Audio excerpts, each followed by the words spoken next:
tutup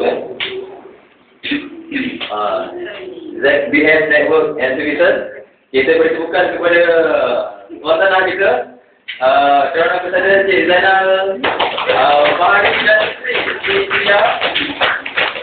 InsyaAllah bagi memulakan majlis, kita mulakan dengan umum kitab Al-Fatihah.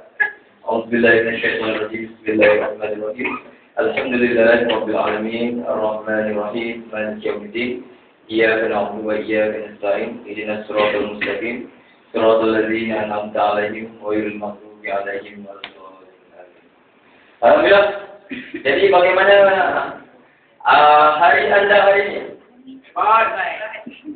Oh, nampak ni orang yang hebat yang lain terkejut. Mungkin sebab MC dia tak dikenali. Jadi, terlebih dahulu saya ingin ucapkan selamat datang kepada tuan-tuan dan puan-puan ke BC DCL. Dan insyaAllah kita pada malam ini akan bersama-sama dengan BT Consultant dan sampai. Saya dimaklumkan tadi ada BT Consultant yang baru daripada DCL. Walaupun dia tak naik, kita beri tepukan Puan Olaili. InsyaAllah dia akan bersama kita lagi. Dan saya difahamkan acara khas setiap malam Rabu di sini bersama dengan Siti Hajah Tarina di belakang. Kita beri tepukan. Yang melampai kemudian. Okey, pada yang baru sampai, saya ucapkan selamat datang sekali lagi. Terima kasih kerana sudi sampai. Baik, saya ingin tanya anda, siapa yang kali pertama sampai ke sini? Angkat tangan. Yang ini bukan berkaitan sama saya. Begitu kan?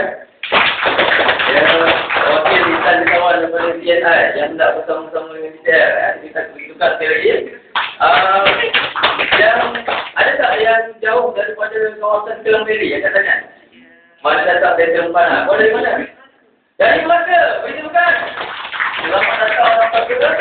Ada yang jauh lagi? Yang jauh? Jauh tak ada? Kedah? Kelantan? Dari PJ. Okey, Batang Kali. Bagi tepukan pada Batang Kali. Okey, selamat datang. Dan yang lain tu, yang semua waktu dengan dia lah. Sekali lagi saya ucapkan selamat datang. Terima kasih kerana sudi bersama-sama dengan kita pada malam ini. Jadi untuk seterusnya, saya ingin mempersilakan anda semua bangun. Kita akan nyanyikan lagu Impian DCL.